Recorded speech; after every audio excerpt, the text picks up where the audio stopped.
what's up, and welcome back to Interpreting the Stars, where today we're bringing it back to our Spider-Man Rewatch Marathon with The Amazing Spider-Man, the 2012 Mark Webb film starring Andrew Garfield as the masked webhead alongside Emma Stone and Rhys Ifans, in another origin story laying out how Peter Parker dissembled into one of the greatest superheroes the world would ever know, Spider-Man. So let's get cracking. This review is brought to you by the word of the day, dissemble, to put on the appearance of.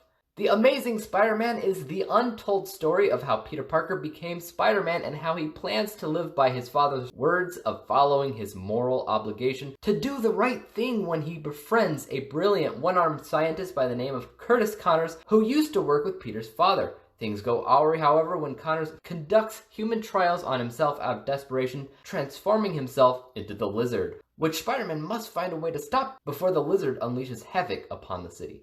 I've reviewed this probably the most times out of any given Spider-Man film since it came out right around the time that I really started to get into reviewing films, and I had such a difficult time signaling in on how I wanted to review movies. This may actually be my fourth review of the film. I say may because at least two are possibly lost to oblivion.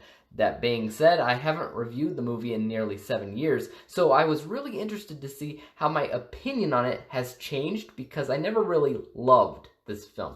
There was one thing that I thought worked absolutely perfectly though, which was Andrew Garfield's presentation as Spider-Man. Suddenly a live-action version of Spider-Man was quick-witted and funny, just as he should be. It immediately made me feel like the Tobey Maguire films were missing a vital element because it always was kind of melancholy. Fun, sure, but I wouldn't ever say it was funny.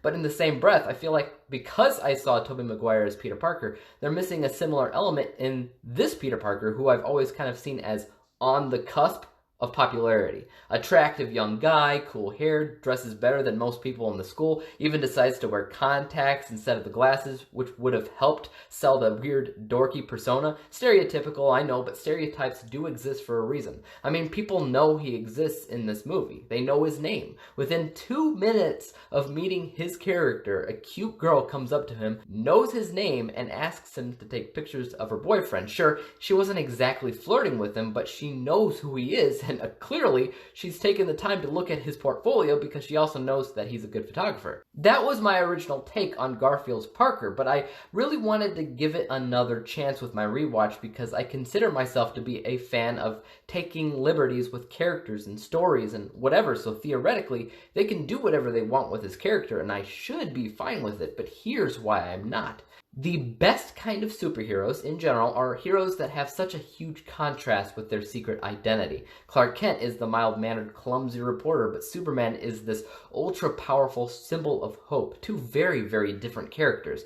Daredevil, you have this lawyer that believes in the justice system, but in secret takes the law into his own hands as Daredevil. The list goes on, and historically, Spider-Man has been the same kind of hero, but Andrew Garfield's Peter Parker is literally the same thing as Andrew Garfield's Spider-Man. There is no difference. There is no contrast. And to only make it worse, Garfield takes off his mask more than Maguire ever did in his films, and Maguire did it a lot. But Garfield may as well not been ever wearing the mask at all. So not only am I not a fan of this Parker because I can't connect with his character at all, but he's also not distinctive enough apart from his character as Spider-Man, and I think that's really important to note.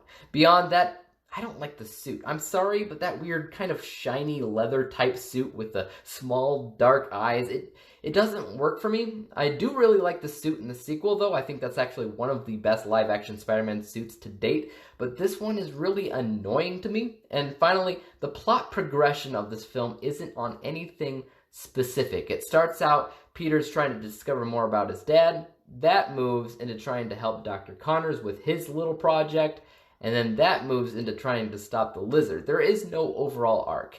There is no overall plan going on here, but as the teacher says in the movie, there's really only one plot in a narrative, and that is, who am I? Which I wanted to say, you sure you want to know? And if you take a look at this film as a coming-of-age plot, I guess it makes a little bit more sense, but not by much.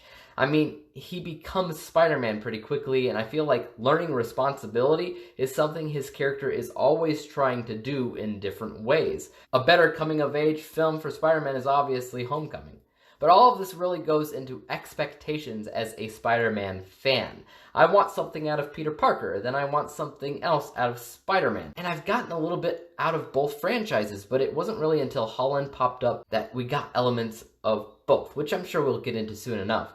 The film on its own, though, it's not bad. It's fine. It's put together well enough. It has decent enough visuals. The action is pretty great. The 3D isn't terrible. It's not amazing 3D, but I have seen worse. If we took the time to break this film down by technicalities, I'm sure we could really find where it does a lot of things right. If I was blind to the Spider-Man character, I'd probably love the film, to be honest, because it really is put together pretty well. The chemistry is pretty good between Parker and his aunt and uncle, as well as with Gwen Stacy, and heck, let's throw Flash Thompson into the mix too. Andrew Garfield is a charismatic guy, which means he does do a good job playing off of the other characters. So as much as I wasn't a biggest fan of this Spider-Man, I can at least still see that it's a solid superhero film, and at the time I was willing to see a whole new trilogy with Garfield in the role. I was specifically interested in seeing what they did with this untold story that they slowly unraveled in each film. I rated The Amazing Spider-Man a score of 85%, 85 out of 100 possible stars, granting it the letter grade of B. Guys, I want to hear your thoughts about The Amazing Spider-Man in the comments down below. As for YouTube, you know what to do. Hit the subscribe button if you like this review and would like to see others like it. Hit the thumbs up button because that always helps out my channel. And don't forget about the little bell icon because that'll help notify you when I come out with my next review. And until then, peace out!